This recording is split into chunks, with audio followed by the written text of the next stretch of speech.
Sí. Entonces, si estás viajando, a veces hay zonas donde no van los mensajes. Bueno, en el primer apuntecito, que corresponde justamente a ese libro de Anatomía para el Movimiento, está explicado primero así brevemente para poder diferenciar el ligamento, que es una banda de tejido fibroso que une dos huesos vecinos. Habitualmente es como un espesamiento de la cápsula articular que conecta justamente ese en este. Página 18. Ese que dice página 18. Pero también puede estar fuera o dentro de la cápsula articular, es decir, hay ligamentos que transcurren por dentro de la propia cápsula articular. Un ejemplo de ellos es el ligamento sacrociático, o sea, del sacro a la cadera. Ciático corresponde a la cadera, en el exterior de la articulación sacrociática. Entonces, la cápsula, al igual que el ligamento, tiene un papel mecánico de sostén de la articulación. O sea, en el sentido de que es un papel pasivo. El ligamento no es extensible, no tiene capacidad para estirarse, digamos. Está formado por colágeno y no tiene fibras elásticas. Y por eso el ligamento, o sea, por más que uno diga, a veces uno dice, no, que mis ligamentos son cortos. En realidad, puede ser que sí, que naturalmente los ligamentos de alguien sean un poco más cortos que los de otra persona, digamos, pero ahora vamos a ver, cuando hablemos mejor de músculo, la capacidad para elongarse, estirarse, corresponde únicamente al músculo. O sea, el ligamento no tiene capacidad para, y por eso es que a veces o se corta o se luxa, digamos, como resultado de una acción mecánica que violenta, digamos, ¿cierto? Porque justamente tiene esa inextensibilidad, digamos, es una de sus características. La única excepción son los ligamentos amarillos de la columna vertebral, que después vamos a repasar cuando veamos mejor el funcionamiento de la columna vertebral. Pero sí son puestos en tensión a través de las distintas posiciones que van tomando las articulaciones, y en otras están más, o están en tensión, o en otras están más relajados, inclusive a veces hacen como pliegues. Y ahí les da, por ejemplo, en el ligamento lateral externo, en la rodilla, está tenso en la extensión y está relajado en la flexión. Eso corresponde ahí, a la zona de la rodilla. Los ligamentos, entonces, además, sí son ricos en receptores nerviosos, sensitivos, o sea que perciben tanto la velocidad del movimiento como la posición de la articulación, y también son sensibles al dolor, o sea, todo tipo de tirones o lesiones que puedan ocurrir, digamos. Entonces, son inextensibles, pero tienen sensores tanto sensitivos como que para percibir la velocidad, la posición, o sea, propioceptivos, y al del dolor. Es decir, que una vez que reciben un estímulo, cualquiera sea el tipo, lo transmiten al cerebro, que responde con órdenes motoras, digamos, con órdenes para cambiar la posición de ese ligamento y del músculo al que corresponde, digamos. Es lo que llamamos habitualmente, que a veces siempre decimos, la sensibilidad propioceptiva. A eso se refiere, a esos sensores nerviosos que están en los ligamentos y en las articulaciones también. Entonces, a pesar de que exista esta disposición de sensores, a veces no podemos evitar que un movimiento sea brusco o excesivo y que produzca la distensión o el desgarro del ligamento, que es lo que conocemos como esguince. O sea, el esguince corresponde a eso, a un estiramiento excesivo o inclusive a un desgarro, digamos. Entorsis también es el otro nombre, pero bueno, con esguince entendemos todos lo que significa. Eso para hablar un poco del ligamento y de alguna manera desarmar por ahí esa creencia popular de que el ligamento es el que es corto y que por eso uno no se estira, digamos, ¿no? O sea, el ligamento no se va a estirar porque no tiene capacidad para extenderse. Por otra parte, todos los movimientos del cuerpo son producidos por la contracción de los músculos, por ese tejido muscular voluntario.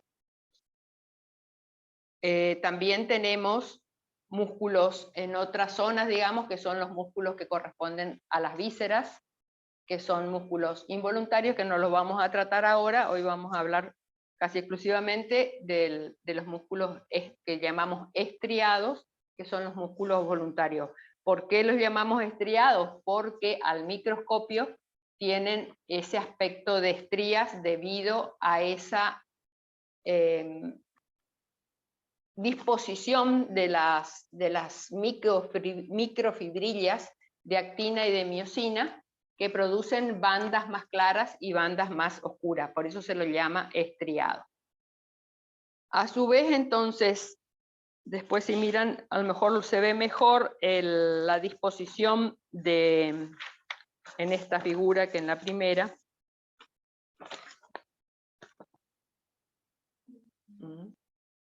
En esa figura se ve mejor que en la otra. Bueno, igual es un poco más chico nomás el dibujo, digamos.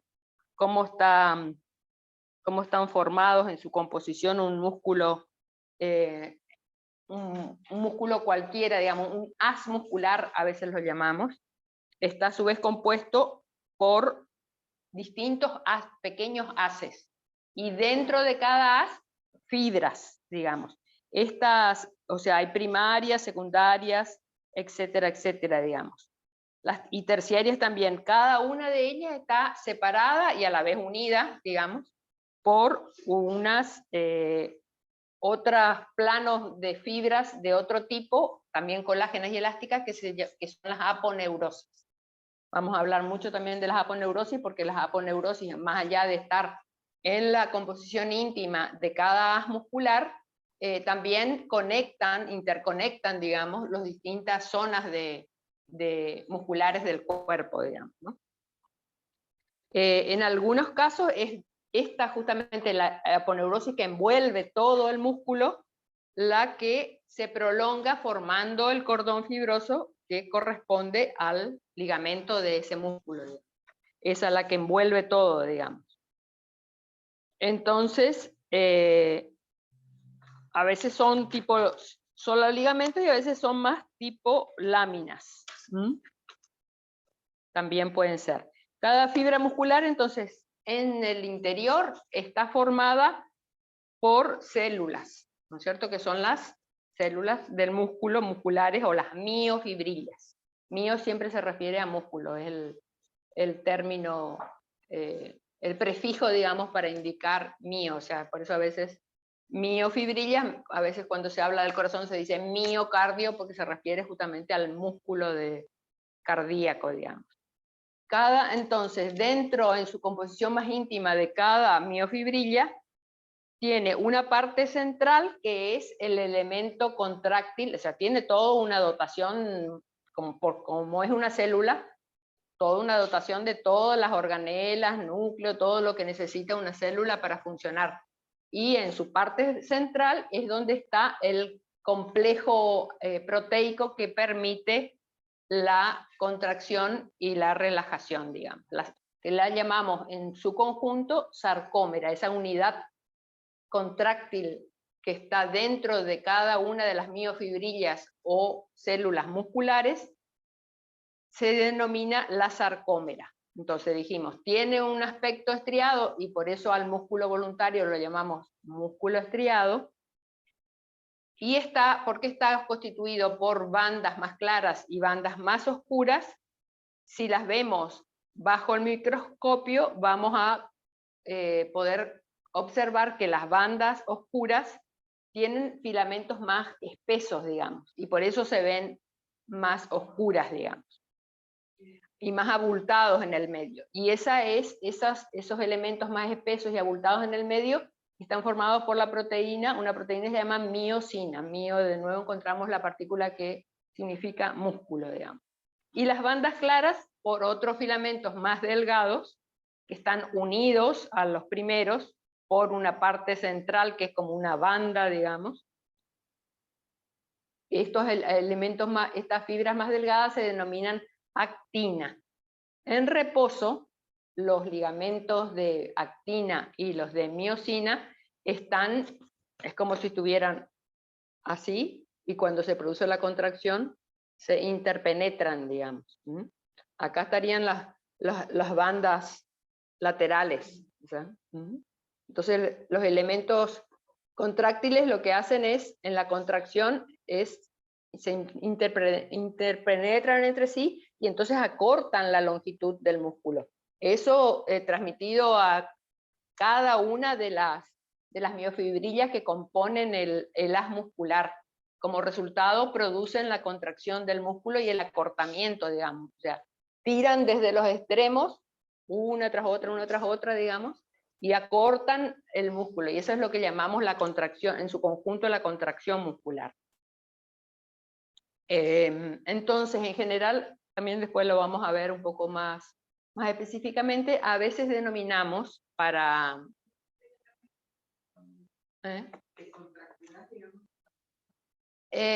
bueno, por ahí tiene que ver con otro proceso, digamos, o sea, tiene que ver también ya con el metabolismo del músculo, digamos, o sea, para que esas fibras puedan generar ese movimiento, lo hacen a través de utilizar energía en forma química, que es el ATP, digamos, y eso se produce en otras organelas que están dentro de cada una de las células, pero son particularmente activas en las células musculares, donde se produce donde se queman, digamos, los productos, se produce la combustión de la glucosa, básicamente, que es la que principalmente, la que naturalmente debería, la que es menos dañina, digamos, que se produzca, pero a veces lo que sucede es que el metabolismo, mismo metabolismo, aunque sea de la glucosa, produce uno de los desechos que produce es el ácido láctico. El ácido láctico, el proceso de restauración, digamos así, después de una contracción prolongada no es buena, se acumula, y acumula agua, o sea, se produce una congestión, y eso es lo que a veces se interpreta en lo macro, digamos, como una contractura, digamos. Ese exceso de sustancias de desecho que se acumulan, a su vez retienen agua, producen una especie, casi como una gelificación, digamos, de todo ese líquido intersticial que a su vez, o sea, porque cada una de esas células que está envuelta en una vaina de aponeurosis, a su vez tienen siempre entre ellas líquido para que justamente puedan moverse unas sobre otras. Claro, y en ese espacio muscular es donde, en esos espacios musculares es donde se acumulan estos desechos que cuando no pueden eliminarse adecuadamente, producen se establece, digamos, la contractura que no permite la relajación plena del músculo. Sí, sí, sí. ¿Cómo se podría evitar el producir ácido láctico? Y generalmente lo que se hace es hacer siempre una buena relajación. O sea, tomarse el tiempo que uno generalmente no se toma cuando hace un entrenamiento. En yoga, por eso generalmente tenemos espacios, digamos, en la práctica ya de por sí, digamos. Pero cuando hacemos otro tipo de entrenamientos deportivos, digamos, lo que sí habría que hacer es tomarse el tiempo para elongar, que uno generalmente ya no se toma, digamos. No es, bueno, hago así y ya estoy, no, o sea, se hace el estiramiento, se lo mantiene 30 segundos por lo menos, o sea, hay que tomarse el tiempo para cada estiramiento para justamente evitar que se produzca, o sea, por un lado, ese es un fenómeno que puede ser perjudicial porque genera congestión y dolor, y por otro lado, para algunas prácticas deportivas es un mecanismo deseado, digamos, por ejemplo, en el desarrollo de los fisicoculturistas. Porque, o sea, además de congestión por esas sustancias de desecho, también aumenta la circulación ante un estímulo prolongado y fuerte, digamos, e intenso, aumenta la circulación. Y entonces lo que se logra sin elongar es que se mantenga la congestión sanguínea en ese músculo. ¿Y para qué? Para que de esa manera se produzca la hipertrofia, según una teoría, no sé exactamente si ocurre así, pero es la explicación que se da, digamos, ¿no? Al aumentar y mantenerse esa congestión sanguínea en el músculo que estás tratando de agrandar, digamos, es cuando se va a ir produciendo la hipertrofia muscular, o sea, y van a ir creciendo, digamos, esas fibras musculares. Entonces, a veces es un proceso que depende de cuál sea la finalidad, digamos, ¿no? Que se desea, o a veces, o sea, lo ideal podría ser relajarse para después no sentir dolor, digamos, lo que todos en realidad tratamos de que ocurra, digamos. Sí, es una computadora, exactamente. Claro, exactamente, para generar volumen. Claro, por eso van quedando rígidos, no porque tengan los ligamentos más cortos. Lo que va pasando es que el músculo va perdiendo la capacidad para relajarse, o sea, para relajarse adecuadamente, digamos, ¿no? Porque siempre está congestionado y siempre está en tensión.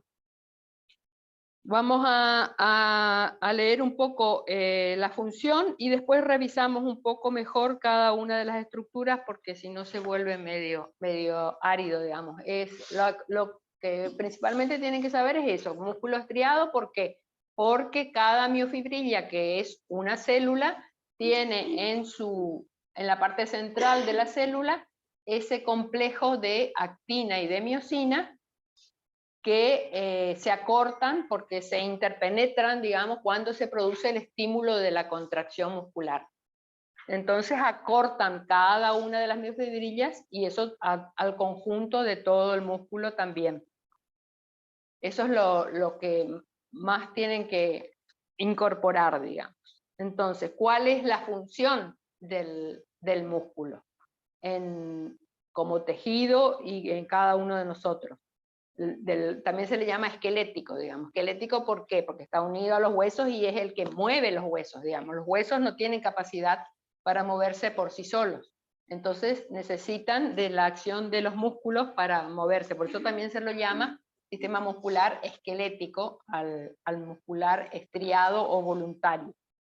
Entonces, ¿su función cuál es? Transferir el peso y la fuerza mediante los ligamentos, que ya dijimos que son inextensibles, a través de los huesos en cualquier disposición que cada una de las articulaciones permita.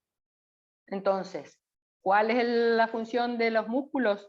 El colocar los huesos en posición para que puedan realizar la acción, digamos, el trabajo que estamos tratando de lograr con esos huesos, digamos. Entonces, los músculos dan lugar al movimiento, las articulaciones lo permiten y el tejido conjuntivo traslada, eso que hablamos de aponeurosis y todo el resto de tejido que está interconectando cada una de las partes, traslada ese movimiento de tejido en tejido. Por eso les decía que es importante hablar de las aponeurosis a través de esa conexión que permite de tejido a tejido, porque nunca se hace una acción que no repercuta en lejanía en otras partes del cuerpo, digamos. Entonces, el hueso tiene la capacidad de absorber y transmitir el movimiento, y los nervios coordinan y organizan todo ese conjunto de acciones.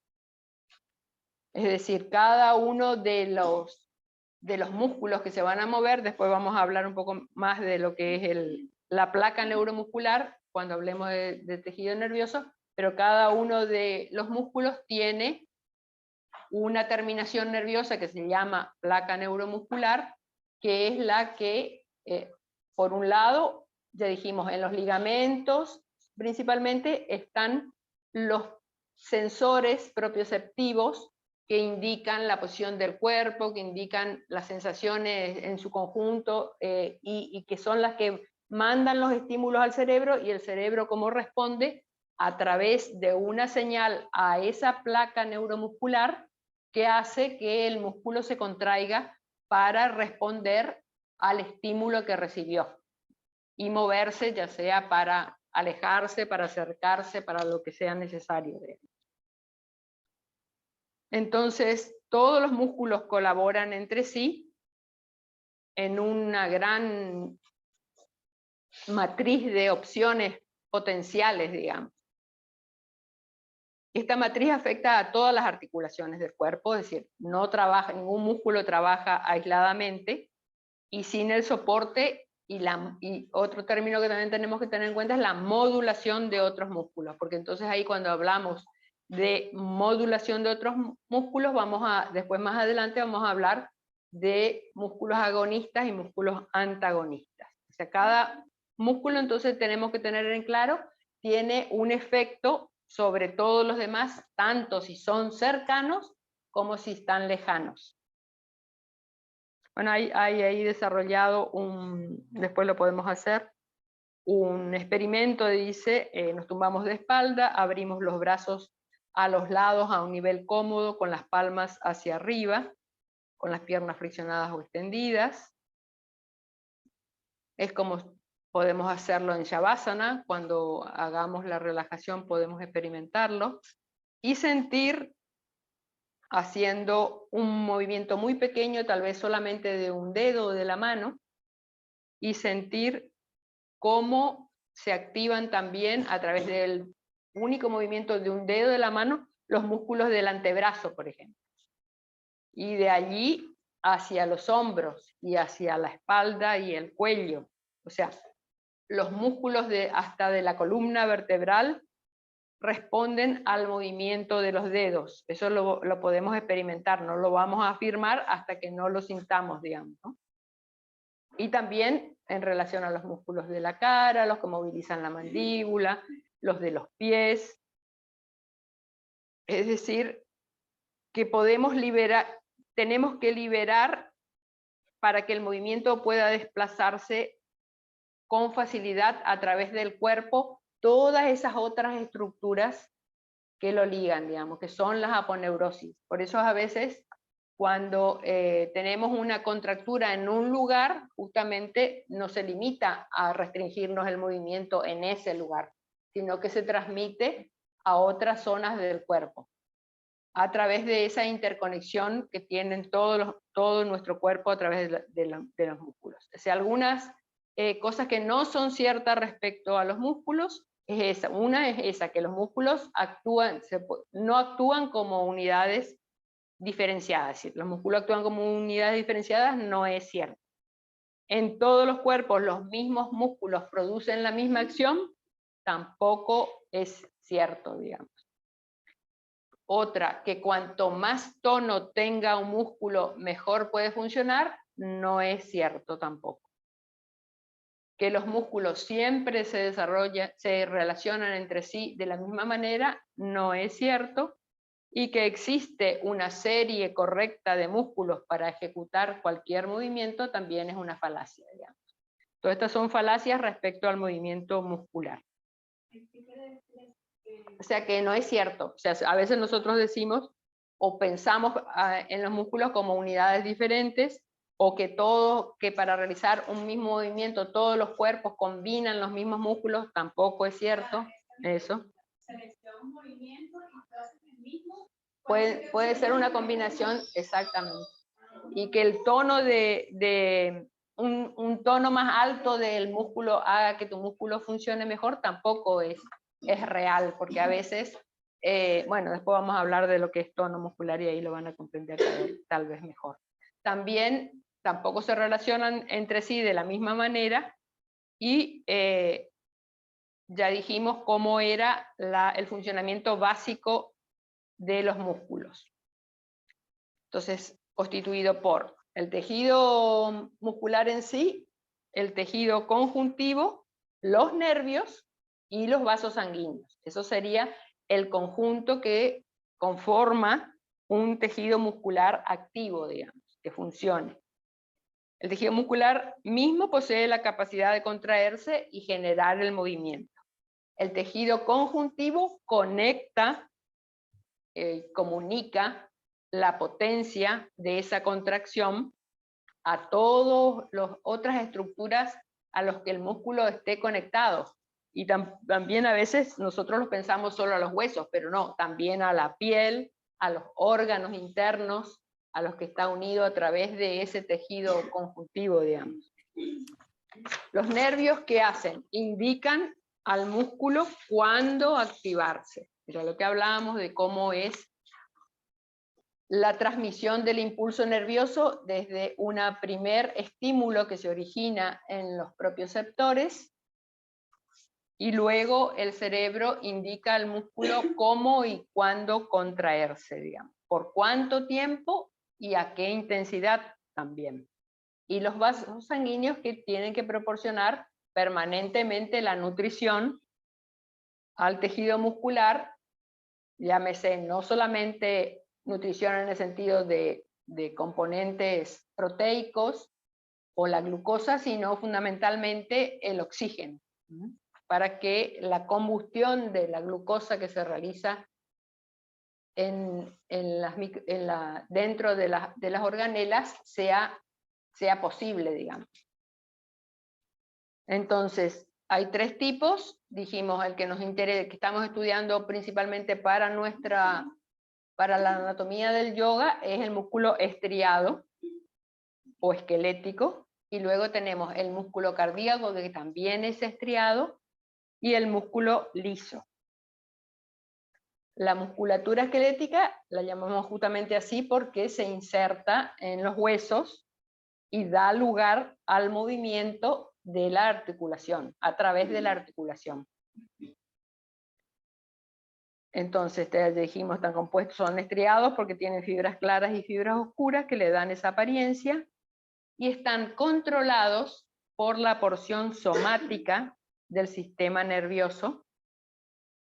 Realiza muchas de sus funciones voluntariamente, por eso los llamamos voluntarios, es decir, bajo el control de nuestra conciencia. Eso es el músculo esquelético estriado que produce el movimiento. Por otra parte, la musculatura cardíaca, que se encuentra en el corazón, y la lisa, que también se encuentra en los vasos sanguíneos, en las vías aéreas y en los órganos, en las vísceras. El tejido cardíaco, entonces dijimos, también es un músculo estriado, pero está controlado por el sistema nervioso autónomo y las hormonas del sistema endocrino. O sea, ya no es un músculo voluntario.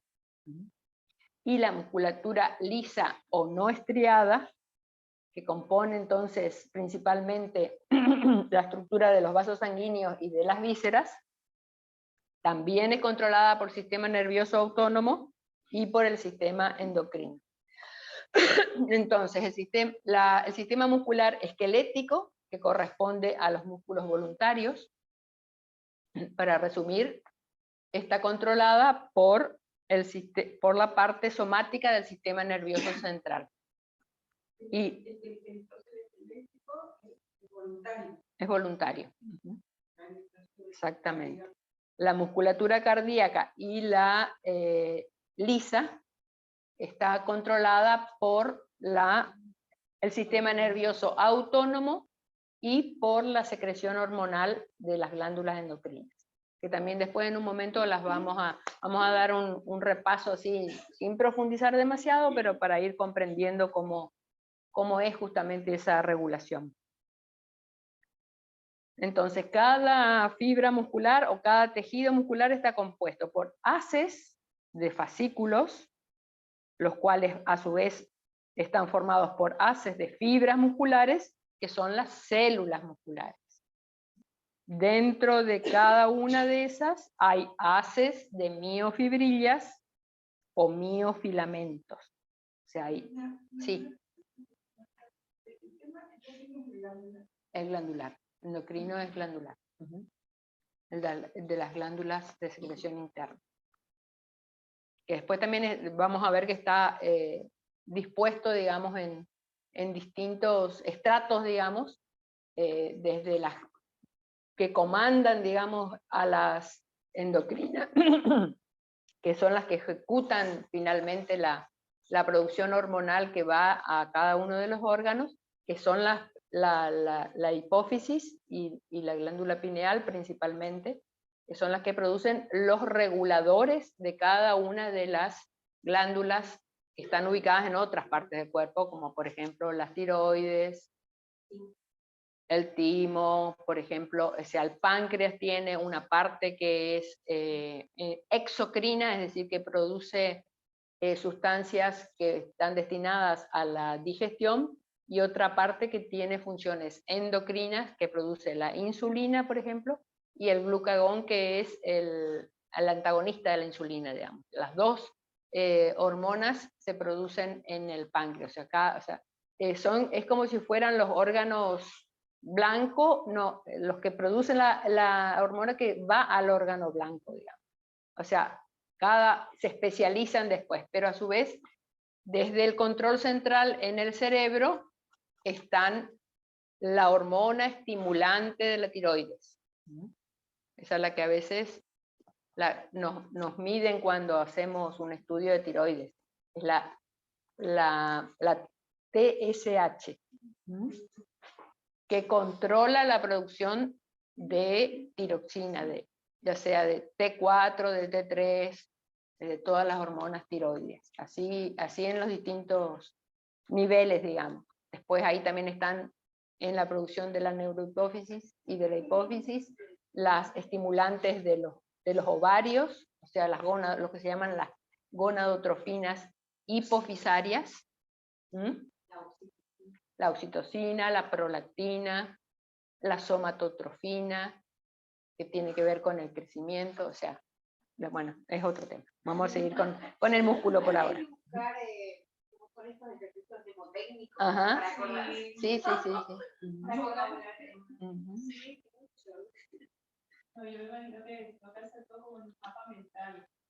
Claro, ir conectando después de a poco. No es fácil visualizarlo. Bueno, entonces ya vimos más o menos la estructura. Acá vuelve a hablar en el texto de la estructura. Y lo que sí tenemos que decir que muchas veces por comodidad para explicar el movimiento, a veces consideramos uno de los huesos como punto fijo y el otro como punto móvil. Esto puede cambiar, o sea, no siempre el mismo hueso va a ser solamente punto fijo o solamente punto móvil. O sea, entonces generalmente se toma el hueso proximal, es decir, el que está más cerca al centro del cuerpo. Proximal siempre se refiere a eso.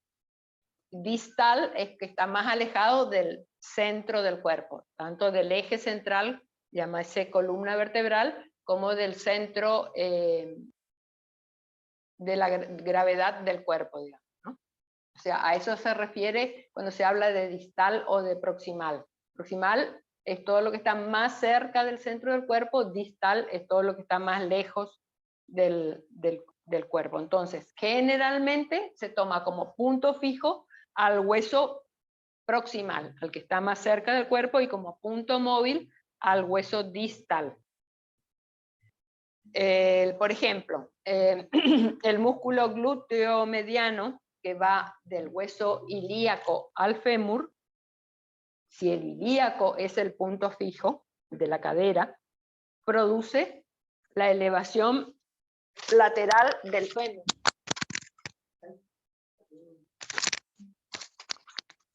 Cuando hacemos esto.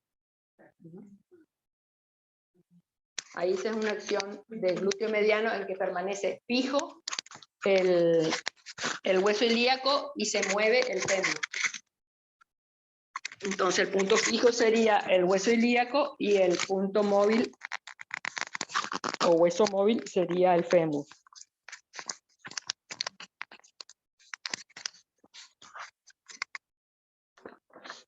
Es lo que denominamos una acción en cadena abierta, porque produce la elevación lateral del fémur.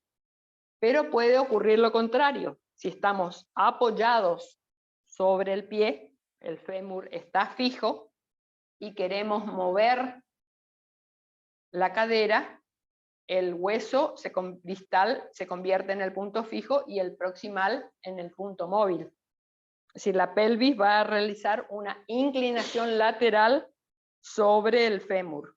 O sea, es una acción en cadena cerrada, porque el fémur está fijo, porque el pie está apoyado, y entonces podemos contraer igualmente el glúteo mediano, pero no se va a mover el fémur, ya no va a ser el hueso o punto móvil, sino que va a ser el punto fijo y lo que se va a mover va a ser la cadera. O sea, eso es para que tengan en cuenta que no siempre, o sea, todo depende del punto de referencia. No tiene demasiada importancia, pero a veces lo van a leer o lo van a escuchar así, y por eso vale la aclaración. Después vamos a hablar en especial sobre el concepto de elasticidad muscular. ¿Qué es la elasticidad de un músculo? La capacidad activa de contracción y una capacidad pasiva de ser elástico. Es decir, puede ser estirado hasta un cierto punto, alejándolo de sus puntos de inserción. O sea, haciendo el movimiento inverso al de su acción cuando se contrae. Por ejemplo, los músculos delante del cuello, no estos, los de la piel, sino los que están dentro, son flexores del cuello y son estirados cuando se produce la extensión del cuello. O sea, cuando el músculo es estirado o deja de ser estirado, tiene la capacidad de volver a su longitud.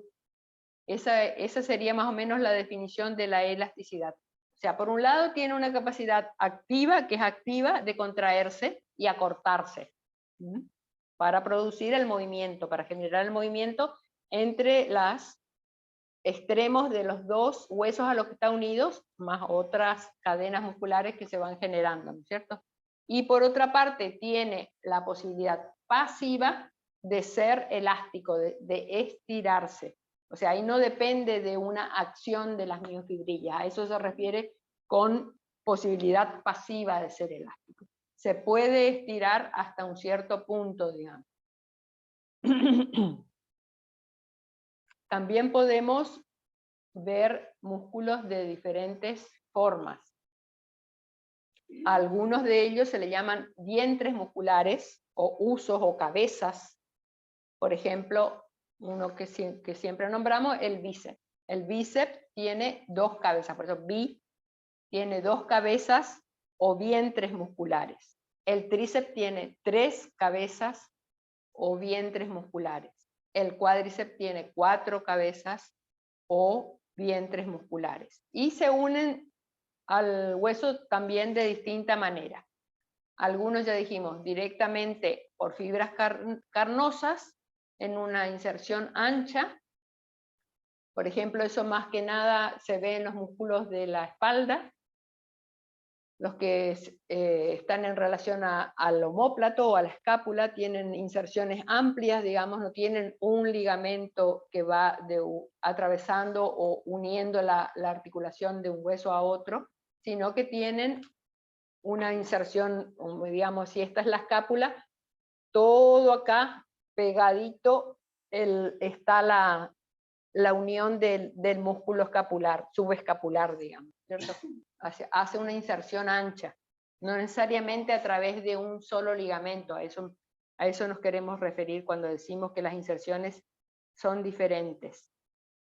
Puede también ser a través de una lámina tendinosa, como el cuadrado lumbar, o bueno, los más habituales son por medio de un tendón que también puede pasar por debajo de una brida fibrosa en el curso de su trayecto. O sea, hay distintas maneras en que los músculos se unen a los huesos, y eso todo depende también de a qué función van a cumplir.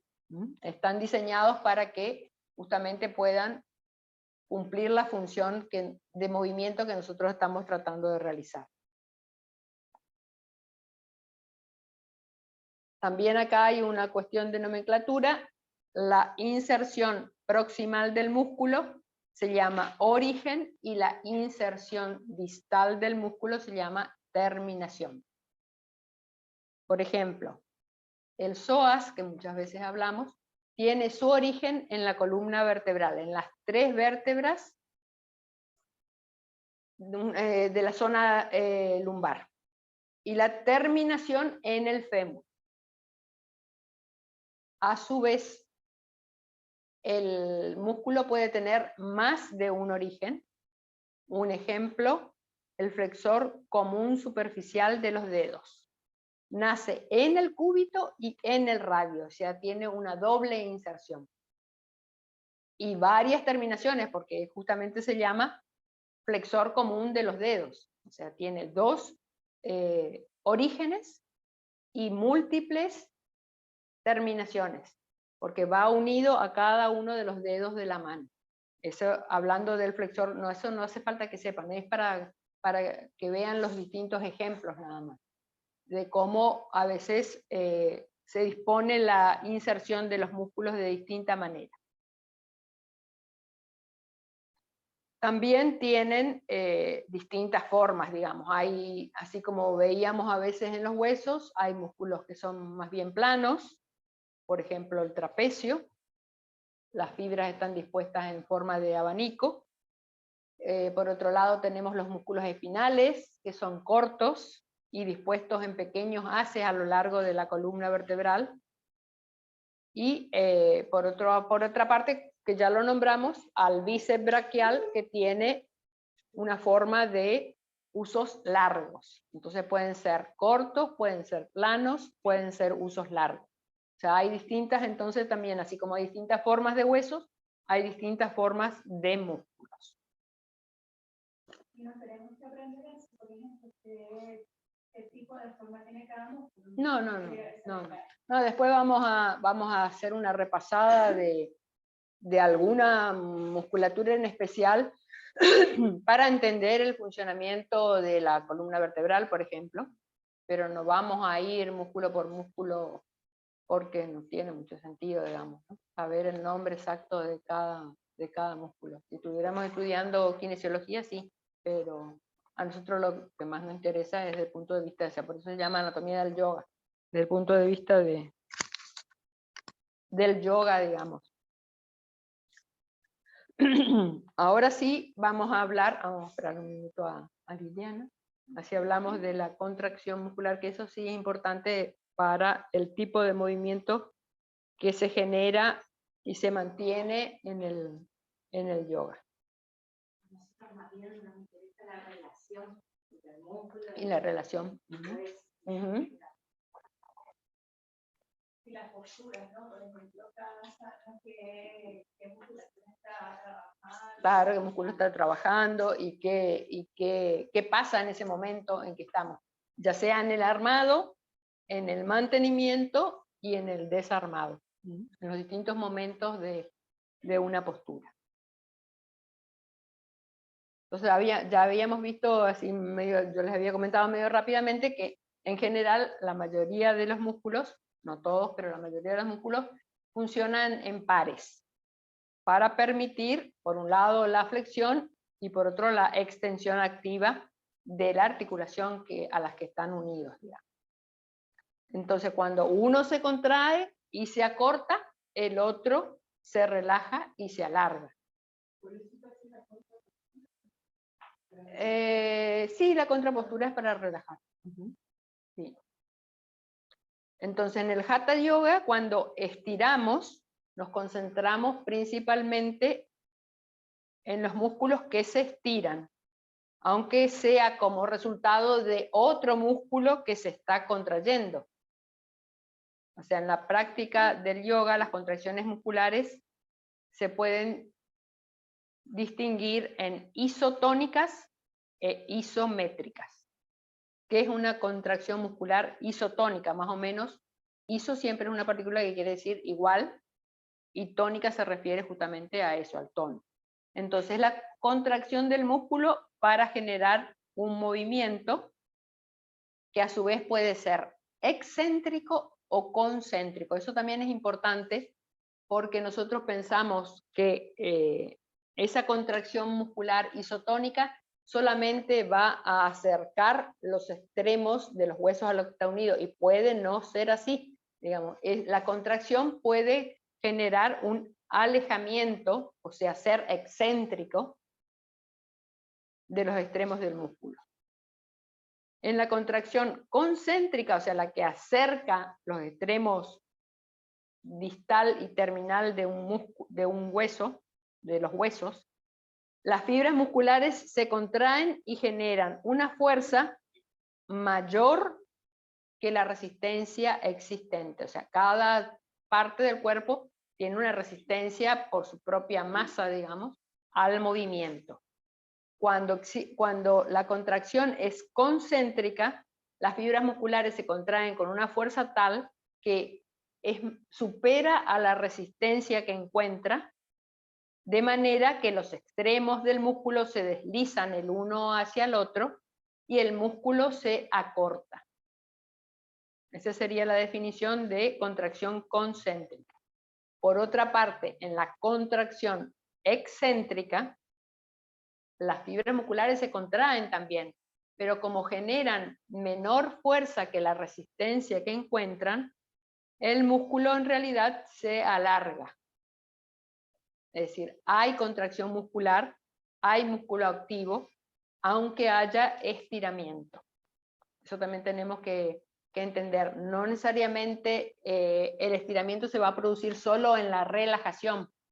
Siempre que la fuerza con la que el músculo se contrae no supere la resistencia que encuentre, se va a producir un estiramiento del músculo aunque esté contraído.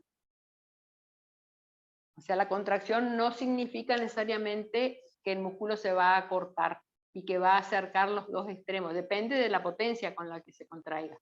Entonces va a ser una contracción concéntrica siempre que acerque los extremos a los que está unidos, y va a ser excéntrica cuando, por no superar la resistencia, el músculo en vez de acortarse se alargue.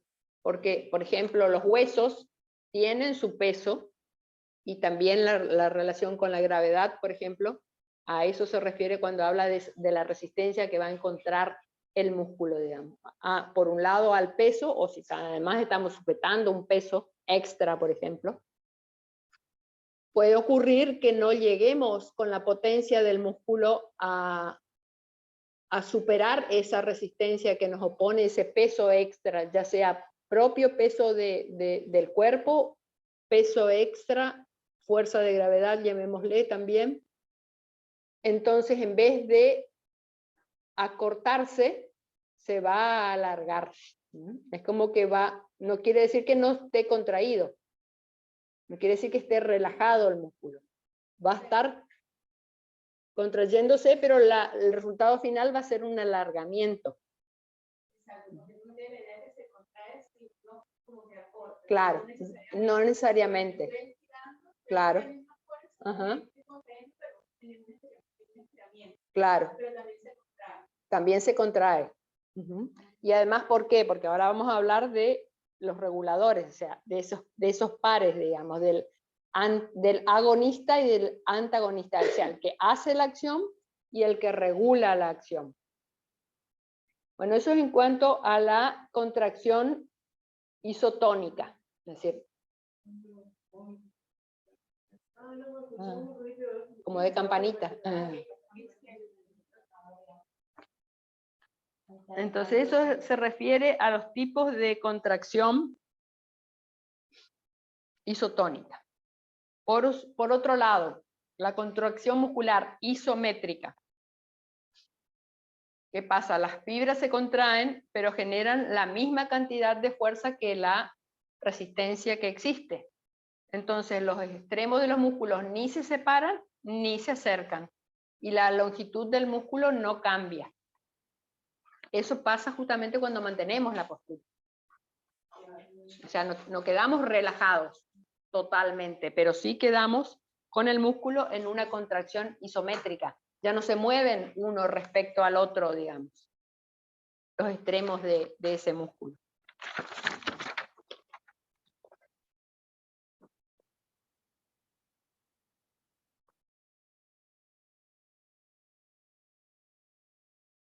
Bueno, después habla, pero eso tampoco no es, después lo vamos a ver en todo caso más adelante cuando analicemos posturas, porque dice que también existe una diferencia entre mantener una contracción isométrica después de una concéntrica o después de una excéntrica, ¿no? O sea, un músculo relajado generalmente significa que no hay una contracción deliberada o voluntaria de las fibras. Pero incluso durmiendo, existe siempre un nivel subyacente de actividad automática en las fibras musculares para mantener lo que se llama el tono de reposo del músculo. Ese tono de reposo mantiene la musculatura lista para responder ante un estímulo, generalmente los músculos posturales, que se ajusta automáticamente para ligeros cambios de peso y equilibrio al sentarnos, estar de pie o caminar. Entonces, aunque el músculo esté en esencia relajado, siempre existe un tono que es un estado del músculo que le va a permitir reaccionar rápidamente ante un estímulo o pequeños estímulos que correspondan a la variación postural del cuerpo, aunque no estemos realizando demasiadas acciones, digamos, solamente permanecer sentados, por ejemplo. Entonces, ¿el tono sería eso? El tono sería eso. La medida de la respuesta. Claro, la preparación que tiene ya el músculo, que está relajado, pero mantiene un cierto nivel de contracción que le va a permitir después reaccionar cuando necesite realizar una acción de ajuste, por ejemplo. Aunque solo sea respecto a la postura del cuerpo, estando de pie o estando sentado. Los calambres perfectos que se dan involuntarios cuando estás en la cama. Bueno, eso tiene que ver con un desequilibrio de los iones, justamente ahí en la placa neuromuscular, digamos, y en la transmisión del impulso eléctrico que se da a través del calcio. Y generalmente es por falta de calcio, digamos. Sí, también puede ser, o sea, en el cuerpo hay todo un juego, te voy a decir, de iones, pero o sea, el calcio es lo que principalmente, el ion calcio, es el que principalmente transmite la contracción. O sea, porque siempre es una diferencia de potencial eléctrico, digamos, de alguna manera lo que ocurre lo que se transmite, digamos, para que la chispa, digamos, como por así llamarla, para producir la contracción. O sea, el lenguaje, digamos, del cuerpo en ese punto es un lenguaje eléctrico, digamos. Claro. O sea, el cerebro transmite la orden, ya sea también de manera de variación de potencial eléctrico o a través de neurotransmisores, depende de cuál sea la acción que va a realizar, y la acción se realiza por esa variación justamente de potencial eléctrico entre un punto y el otro. Entonces a veces lo que ocurre con los calambres es que falta alguno o están en exceso o están en defecto, digamos. Pero no hay una linealidad en cuanto a que sea solamente calcio o solo magnesio o solo potasio o solo sodio, digamos. Se regulan entre sí. Entonces es muy difícil también de controlar cuando ya está desequilibrado, cuando hay un desequilibrio metabólico que ocasionó ese defecto, digamos, ¿no? Entonces, ya dijimos entonces que ningún músculo trabaja aisladamente, que todos están formando parte de una red de sistema muscular activo, constantemente se van equilibrando entre sí, digamos, ya sea reforzando una acción o modificándola o modulando la intensidad de la acción de diversas maneras. También podemos a veces para el estudio centrarnos en cómo los músculos se equilibran entre sí en torno a una sola articulación, y cómo las distintas, porque además no hay una sola capa, no hay un solo plano muscular, sino que hay en distintos tejidos varios planos musculares, como por ejemplo, principalmente en el abdomen, vamos a notar eso, digamos, que va a variar la acción, los efectos, al cambiar de profundo a superficial el movimiento que se está generando, digamos. Y además, cada una de esas cadenas de movimiento y de tejido conjuntivo van a permitir que haya una integración entre las extremidades, el movimiento de las extremidades y el tronco. Entonces ya algo les anticipé de pares de agonistas y antagonistas, en el sentido de que para cada contracción muscular o cada acción muscular existen músculos que dan lugar al movimiento y músculos que se oponen a él. Los músculos que crean la acción se llaman agonistas o motores principales, y los que se oponen a la acción se llaman antagonistas. Estos pares de músculos agonistas y antagonistas generalmente tienen una relación directa ya en el sistema nervioso, a nivel de la médula espinal, es decir, ya están ligados a través de una conexión que es intrínseca, digamos, a través de las células nerviosas que están en la médula espinal. O sea, cuando uno de los músculos del par agonista-antagonista recibe un mensaje para responder, el otro también para modular.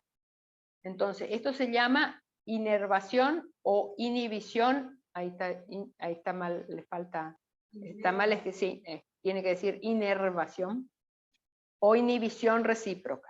Pero no todos los pares de músculos agonistas y antagonistas tienen este mismo sistema de relación a través de la médula espinal. Algunos después se emparejan mediante patrones de movimientos repetidos que se van grabando en los niveles superiores del cerebro. Es como a veces hablamos del arco reflejo. Vendría a ser una cosa así. O sea, hay arcos reflejos que ya están establecidos, o sea, un músculo se contrae y el antagonista modula la acción.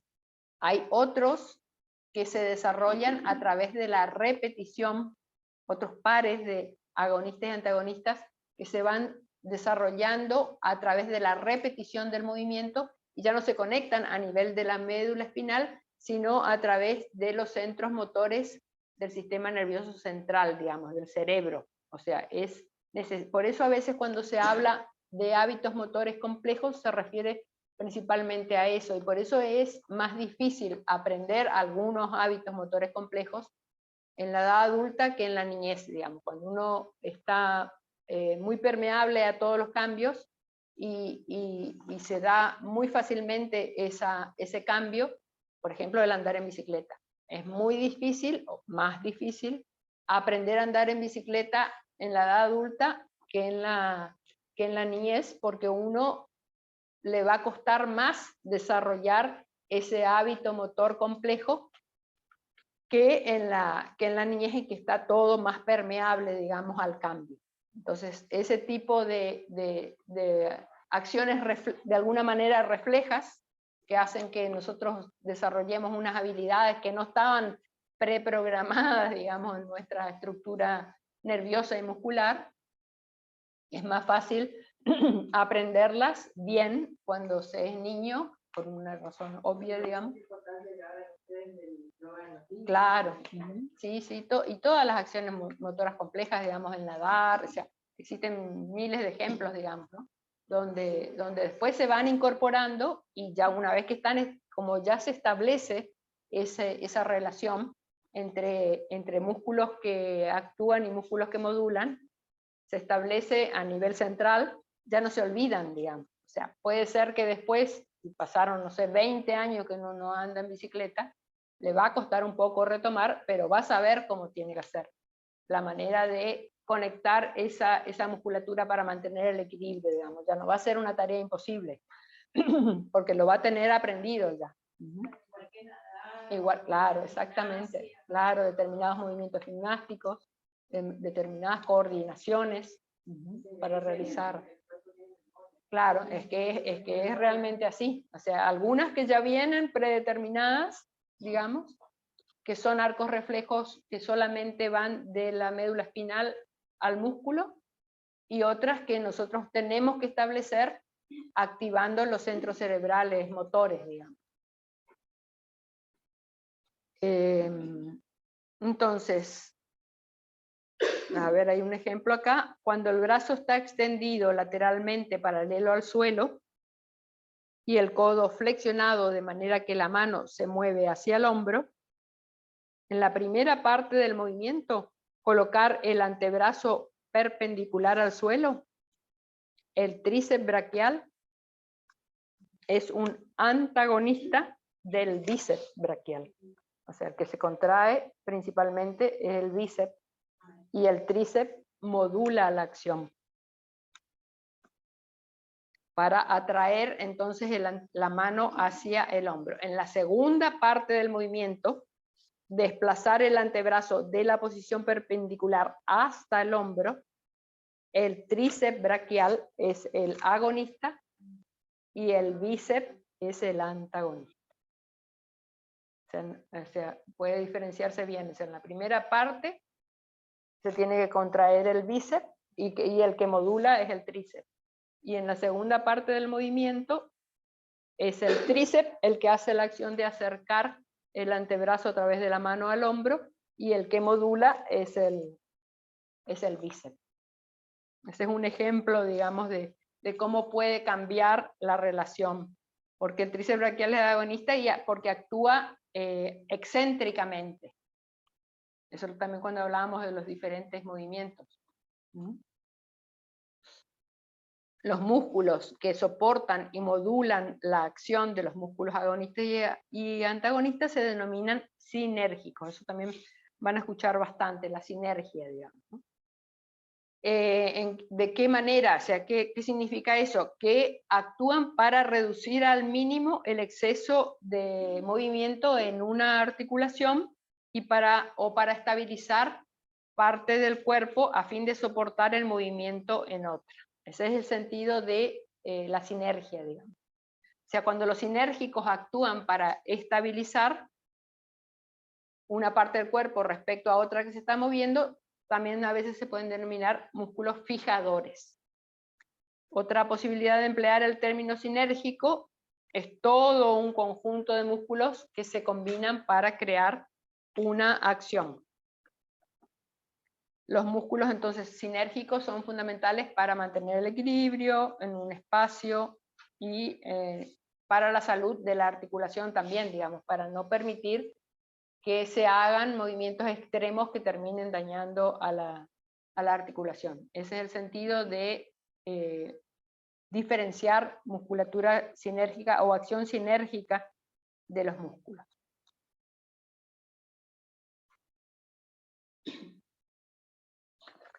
Si quieren, me parece que ya es bastante por hoy de músculos.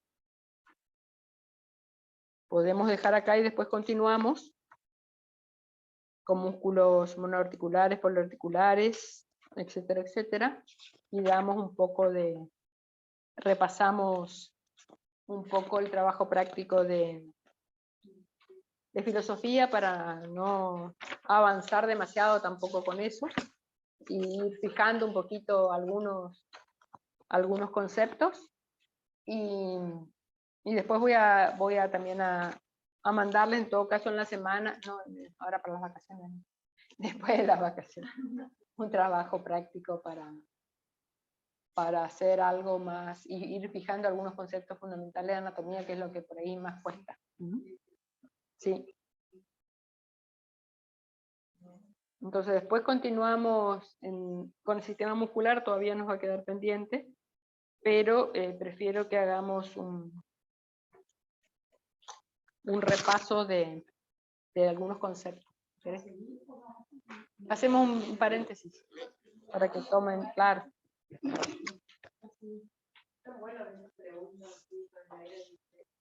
Claro. Claro, para saber cuáles son los puntos fundamentales también que uno tiene que recordar, porque además, sobre todo en filosofía,